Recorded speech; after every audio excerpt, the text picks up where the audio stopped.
naguciye inyuma nkajya ndyamana n'abandi bashuti banjye umwe akambwira ati nshaka kugufasha muri ibi buryo n'ubu tukabikora undi gutyo naguciye inyuma ku bajama bagera mu 10. Mu gihe kingana gute? Mu gihe kingana nk'amezi 2. Abajama 10.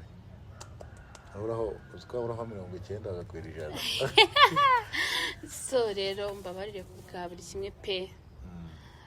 Gusa nyine I promise ko bitazongera kubaho. Yego. Yeah.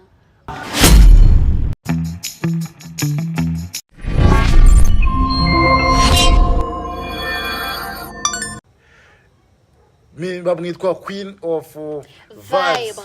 Umukobwa w'igikwerere, umukobwa w'umunyarwandakazi, umukobwa w'intore n'umukobwa w'abintore. Nago mbizi. Umukinnyi wa filime nyarwanda ariko wajya ubivuga basi bakajya banamabira akabaza. Umukinnyi wa filime nyarwanda. Sibyo? Tunyumisha akazi. Ari kugaragara mu zihe filime kugira ngo tubone fact. Inkovu ku mutima, Nyamunsi, Inkomoko y'icyaha. Inkovu ku mutima niyo seri numvishe none bifite titre nziza. Uyikinura iki? Nyina ndumukobwa just mama yambyariye mu rugo, nafite umubyeyi nyine life in urabyumva. Ni true story. Yeah. Ni filime we. Shabu yanda byanga. Dore kameze biteze. Ni sawa.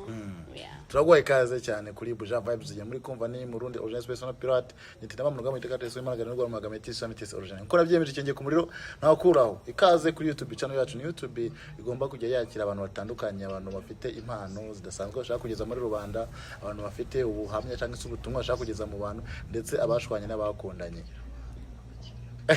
Ngukira. Kandi abashwanye n'abakundanye kwisi ugatindaho. Ntago ari sawa. Wasuri mu intro nakoze ntabwo gishaka cyose. Ntabwo nabishora. Kwini bitese. Ni sawa. Mu bintu bituma wumva ko witwa Vibes turashaka kudusanyije mu kintu kimwe. Ibintu bituma wumva ko mfite vibe. Sinubera ko ngira vibe nyine. Ndi Queen of Vibe. Umwamikazi. Yeah. Noneho nkubwire se one and honor. Komeza. Ese vuga introduction yawe two. Nayo mfite. Introduction ijyana n'iki? Nese ugiye ko sinayivuze aho ikivugo cyawe. Kivugo cyane nta kivugo afite. Kidusangiza ibigwi byawe. Umukobwa umukinnyi wa filime nyarwanda mwiza cyane. Bwiza bwo nakabiri. Uvugisha ukuri. Nikoza kwivugira ibyiza jure karubanda yibona yuko. Ariko kankubaze muri. Hari umuntu ujya kwimumiriza kuba misa yobe ko ari mwiza. Oya mbara umbwira. None so bona misa yabaho ndi mwiza. Nese kugira atinyuka avuga ngo ngiye kwiyamamariza. Nuko ababizi. Umva bro ubu nta muntu usikundusha. Guys hari nige nshaka ko hari n'ukuntu nshaka kurabura abanyarwanda. Ndabarabura mu kanya ndabarabura. Bazabwira azuruhuke. Umutima wanjye urenda gushwanyuka. Guys gute mwifata mukumva ko muzi kundushwa neza. Bahora umutima. Usko mwese mu guke.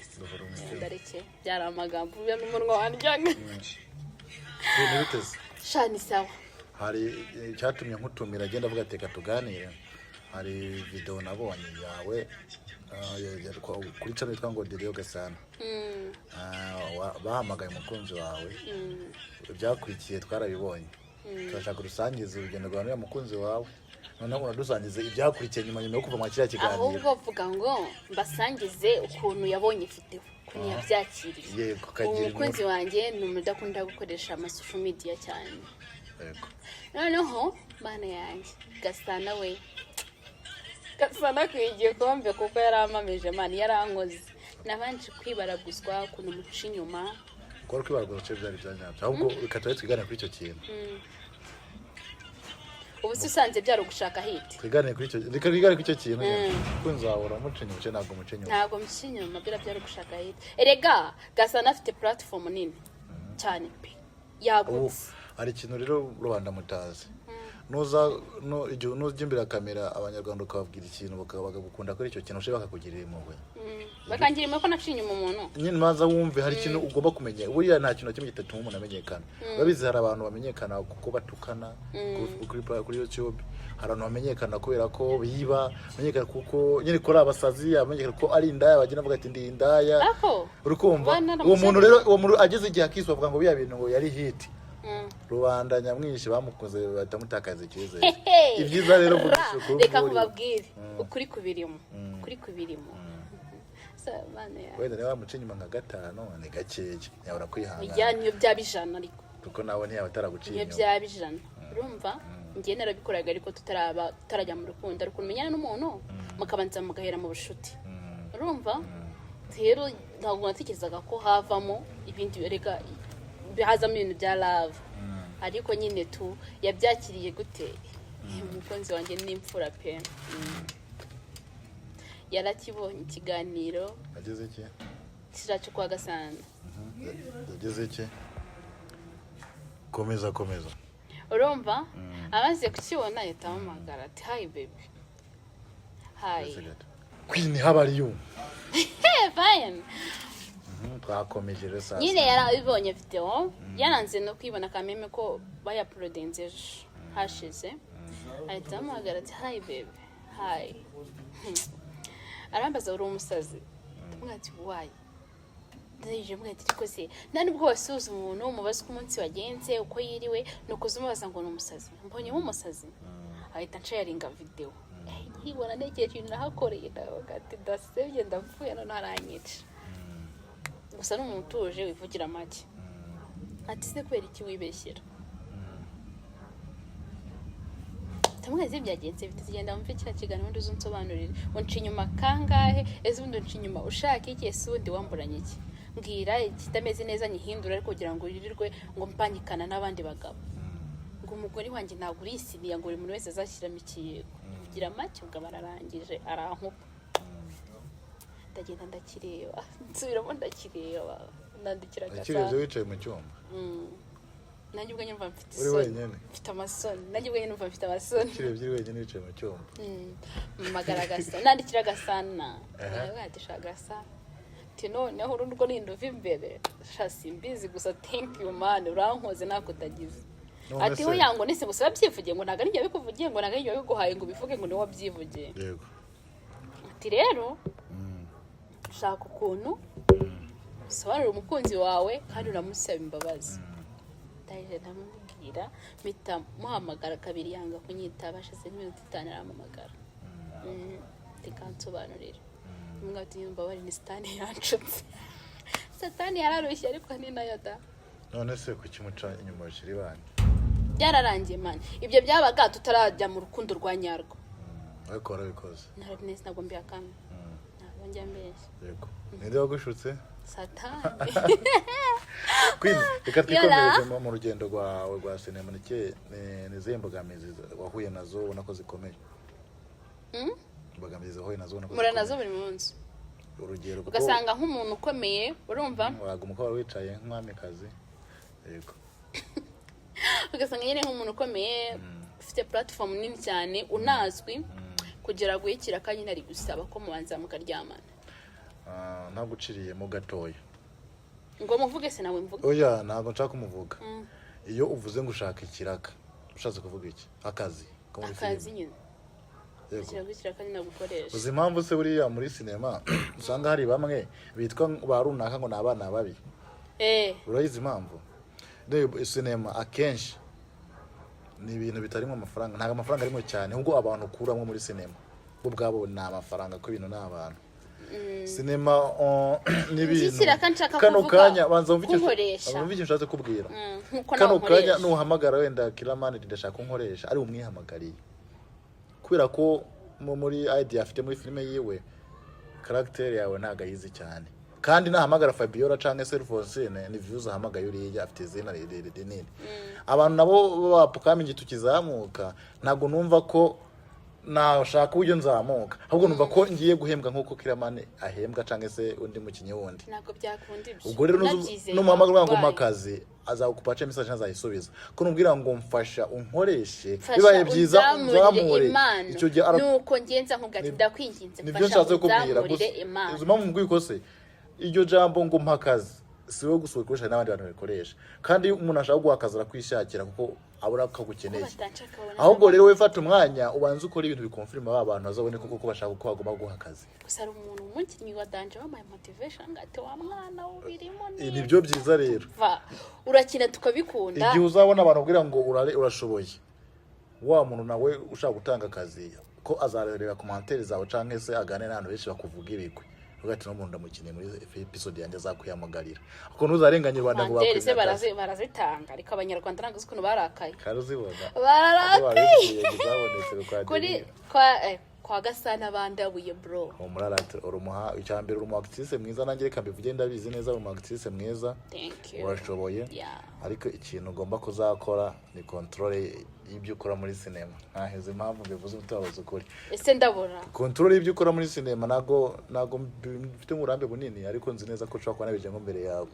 ndabura rero controle rero mu byo ukora muri cinema nembwira controle kumenya ngo ndakora ibi birambi kuko urugero wenda ukina kwa Kiramani je mwana nange ngero ukina kwa Kiramani yakwiza gusha muri filime ashaka kuzamura Kiramani ya none hisa guhana na role nziza ikubaka ejo mu gitondo haje baba peti biyo bijya canke sandi bantu bandi baza wumve bari bafunguye platform dutoya ahise bwati dore kasano dukora uragiye aho hantu ugiye none usire nishusho baza gufatisha telefone canke se kamera igura desa wari kuri kamera igura miliyoni 3 aho ngaho usebeshe Kiramani wa muntu wifuje kuzamura ntabwo mweretse ko ukeneye iterambere ibyo ni iteranyuma cyane byo icyambere rero ava hano hazimanga amanuka icyambere rero muri no biboro cyambere no kwiha agaciro wari uzi ko umu star muri cinema yubuye kujye kumuha akazi abanza akakubaza platform ukoreraho kanza akakubaza ibikoresho ukoresha byo kugira ngo yemere kandi none nawe yirengagiza kuri bumuha amafaranga ahubwo akabanza akita ku gikoresho aje kugaragaraho ese sanzwe ingaragara ko kamera igura nka miliyoni 3 uje kunjutisha kamera y'ibihumbi 200 ubwo nyene ubwo abantu banje bamaye ikizere bazabona ko nduwe si kibazo iyo mpamvu rero nakanama gato yagira control mama it's okay imana ibindi zaguhimigisha ega birakunda ibintu byose mugoza ubundi imana nibona ko nkwiye guhembwa mwembwe pe imigisha saba abantu bafite projet bifuza bariko barakora bakugerageza bangeragereje ko kigukoresha ngaho busabo bisabe bisabe kanira bisabye kanije bigusabe byivuge okay just ndasaba buri muntu wese wazamutse ufite icyandusha ufite intera ndusha ufite amafilimi like nkaba Aisha n'ukuntu umufana like bana yanjye umudo wanjye uzoze wambaye wazikenye zagumye ndagubuze na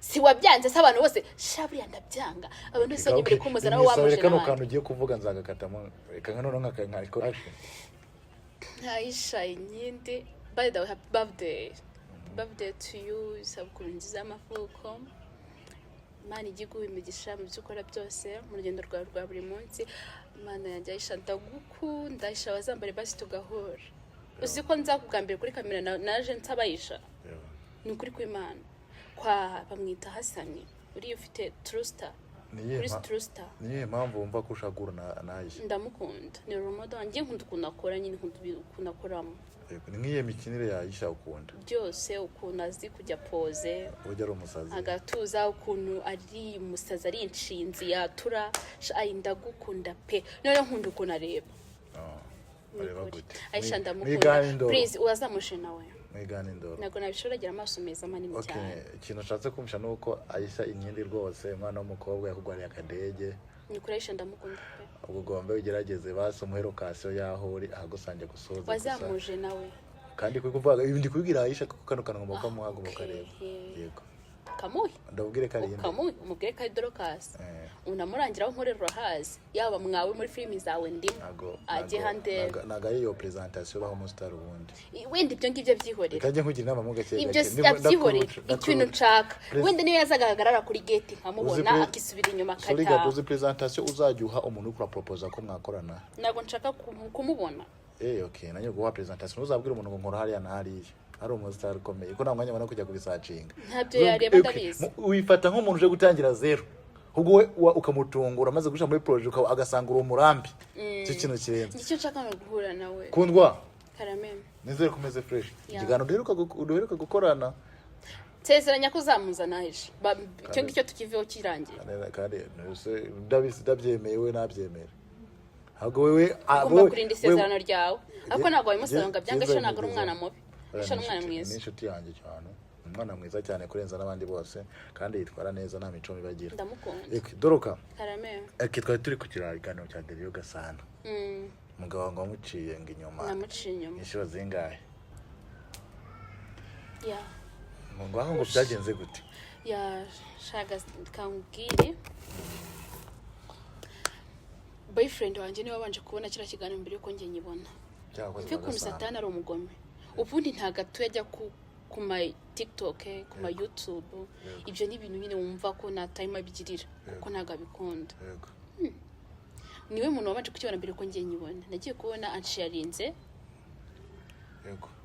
ikiganiro ahita ambwira ngo mbwira ibi ndi kumva ni ukuri cyangwa ndashaka unsobanurire ukuri kw'ibi ngibi none se habaye iki ati se wafunguye iyo link muhaye ukareba ndavuga ati bigenze bitera ati se ati mani ngo njyembe nkijya kuri YouTube mite mbona ibintu nk'ibi ese mani ngo uri umusazi ndavuga ati Jesus Christ kati kanje kureba nyifungura mbona icyo kiganiro nakoze kwa Gasana Yesu nanjye numva isoni zirankoze naye makosa wakozemo wicuza kuba nyine naramuciye inyuma mbona byicuza ugahita unabivuga njye ariko ntabwo nzi kubeshya none ndashaka ko umusaba imbabazi umusobanurira abantu wamuciye inyuma nabo umubare wabo n'uburyo ugiye bikurikirana nawe niba ari umujene abajene dukunda ukuri araguha imbabazi twagiye ntabwo ari abantu benshi akuri yaba ari umuntu umwe niyo yaba ari umuntu umwe ishimo ko ari wari imbere yawe yaba yanteyemo urushyikane nta nubwo nawe hamvuga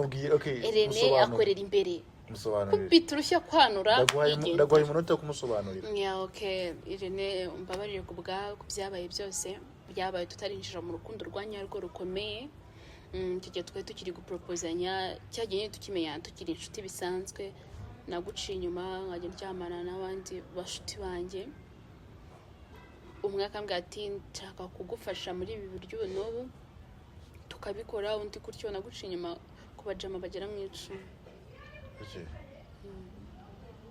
mu gihe kingana gute mu gihe kingana nk'amezi 2 abajama 10 uraho 90 agakwira ijana so rero mbabarire kuvuga buri kimwe pe gusa nyine I promise ko bitazongera kubaho byararangiye rega kuba atarabikora neza uko byifuza se ubu ngo yarivuje ntabwo ariyo mpamvu hari igihe umuntu abaga afite crise y'amafaranga kabona nyine ukabona nta bundi buryo wasolvingamo icyo kibazo sibyo gukora ibyo ngibyo ari abantu benshi rero nk'ubwiza ukuri banambeshyaga kunzamura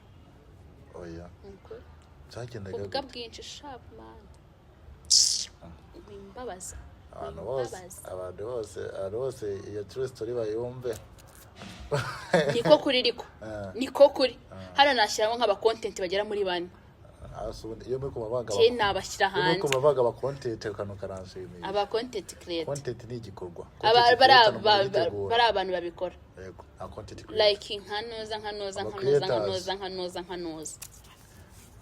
doma gatoki ntabwo mbivuze mu content creator wa mbere ntabwo nashyira hanze umuntu barahari ntago ari umwe bagira muri 4 mubwi mu content creator kwijeje ibitangaza birangira mukoze ibyo biboro yansezanije ko nzamura urumva nyine just gutuma umenyekana ngo izina ryanjye rizamuke ako kanazi kamaze kundeba imwoyo karagenda ntikongeye ako kanazi ko twakumvise aho kubundi ntuzanabikate niko kuri ubundi nagira ngo nanamuhefa ko umukinga ako nakambere ka kabiri man shaka ikintu ushaka vuge nta process yo mu cyumba ukuntu byagendaga wapi gusa nyine amenye uko byagenze uko ngo mvuza gaturu mvuza kandi ka content creators ka kabiri kandi nako mwabigize noneho ko nakagegera na TikTok cyangwa na YouTubers oh my god usanga hose bahakorera afite sheri mu TikTok kundwa wakoze cyane kuganira natwe dufite byinshi twaganira reka mbaze nsaba imbabazi mu yego ya Irene sorry kubwa buri kimwe ndabizi pe uri umuntu uwo ari we wese wabyumva ibyo nagukoreye yababara yangira agahinda akavuga ati nta n'imbabazi nkwiye pe ariko nyine kubera ko nta muntu udakosa yego kandi amategeko abereyeho kuyica yego njyana kugira ngo usabe imbabazi ku bwawe kimwe cyose cyabaye umbabarire ntabwo bizongera kubaho nzakubera uzifuza ndetse n'abandi Irene urabyumva rukundwa rwose ugomba kumubabarira kuko yaguciye inyuma inshuro 10 zonyine harabura inshuro 90 ngo zikwiriye cyane nazo zihanganire amena ako Burundi kare umugome siko waroga gusa nyine ababarire mukunda kugira bakunda kujunana bagabanye kubunza kari akabi kabo kubera ko kuziko warwaye ko nabwo ukora kubishe kakagabura akahe igikoko cyakoze iki ari umukondi twitwoko yabivuge igikoko nako ariko mu bwato twatogawe oya we twakuye nyuma ahubwo ni n'umwana mwiza ntabwo kuvuze ko ntabwo umuzo umukoresha kwite tw'igikoko gaba ngo we mwahuye nyuma wakoze cyane inkuru washaka kureduhaye oya uravuze igikoko subiramo igikoko mpita nibuka ko hari umucontent wita igikoko reka wa content mbashyire hanze nimba nta kibazo ngiye mbandagaze hano noneho imihanda inyote okay bavuge Instagram twatangiye rimwe tugenda zibaho Murundi kabiri oya reka tureke kubwira kabiri oya reka tujya tubireke ariko gusura mwana n'umwana mwiza ugomba rero kumushimira warakoze kuma collaboration nde wamuvuze reka mshimire uramonye ikibukije reka nawe mushimire nasabye imbazo wambabaje ushimiye nde nande uwo nababaje hanyuma ngiye gushimira Bogal kuba yari ama collaboration wakarushimira ko yamfashije ko yaguhaye support shaka ari benshira sibira batanu okay wa mbere nshimira nwacaritse kuri kamera bwa mbere Star Sabari wa kabiri Sabari akora iki niwe boss mu kazi niho nkorera cyane umuntu agendeye rwose mukore subscribe kuri Sabari Films munkurikirane mu ndebe wa gatatu uwa kabiri namuze uwa kabiri ni Bogal n'ubundi warakoze kuma collaboration no kuma time yawe Murundi kazi uzwi kuri Buja Vibes nta muntu witwa Murundi kazi ubwo yitwa mwumvise wavuze ni Murundi uwa kane ni Richard Empire my bro uriyo ngeze mu rwanda kuri ingofero mwana ndamukunda yigezemo iyo mugezeho Richard Empire love you so uno wakangaye ubundi tumeze nk'abikinishije ntabwo nibuka ni wa gatatu ni wa kane uwa gatanu ni Gasana yego Gasana nawe bari kunkorera umuti muri no mitsi nubwo ari kuntaba mu ntama ariko ntareba Dokas amasaha ageze kure reka dusubizigana amasaha arakuze bana ni mutahe abahungu mwenyegeze umuriro wake ubundi niye mpano wumvaga senyabusa ko ntari butahe namakosa birimo mpora mbivuga iyo ngeze mu gikorwa ngo mvuko nabaye barankubita sinjya nkwepa ngenda nategura ndakuvura kandi nivuye inyuma undavuye inyuma sana baranzi mwana wa mama ninge mpano ubumva yakaba yari yawe wayobye impano yayobye yakaba yari yawe niyi kuririmba ako gukina filime nabyo ndabisi ndo muhanga pe nakwaje impano yayobye ibyo bya filime byo urabikora kuko impano yayobye yakaba yari yawe nukuri bo muhanzi ngoye wanze mbaye muhanzi famari naye tafamo naye tamatwika kuri Vibe mu bisheke muhanzi wa mu Rwanda ni Marina muhanzi wa mu Rwanda ni Marina niwe duhoza Vibe okay wakoze cyane nizeye ko butanira ushaka tuzakubona thank you so much ariko isezerano bifuza kuguha akazi nako ko bakugerageza sama banyene uguha akazi buriya bangeragereshe bama nyine just bame twabyita nka exam okay bame ikizami nange numero nyivuge mvuge WhatsApp yego WhatsApp so guys WhatsApp yanjye ni ingande ariko nta kibazo iyo nshatse ndaboneka igihe cyose mba ndi online. 07 0 36 51 41 3. Yes, nize ko mwayumvise abantu mufite project mushaka gushaka n'umwana w'umukobwa arashoboye aranashobotse mu mwakazi turi ko byagenda fresh nubwo utayibara nk'akazi ukayibara nk'aho gufashanya ariko ikinyenzi no kugira ngo umuntu agezeyo undi kubera ko buriya ibintu nta bintu. Thank you so much. Nakoze kurikirana Buja Vibes mwari kumva ni murundi nk'ibisanzwe komeza mudukuri inshuti zanyu ibintu byose nakagaruka rwoma kujya tubatamo ibintu bitandukanye byiza kandi byinshi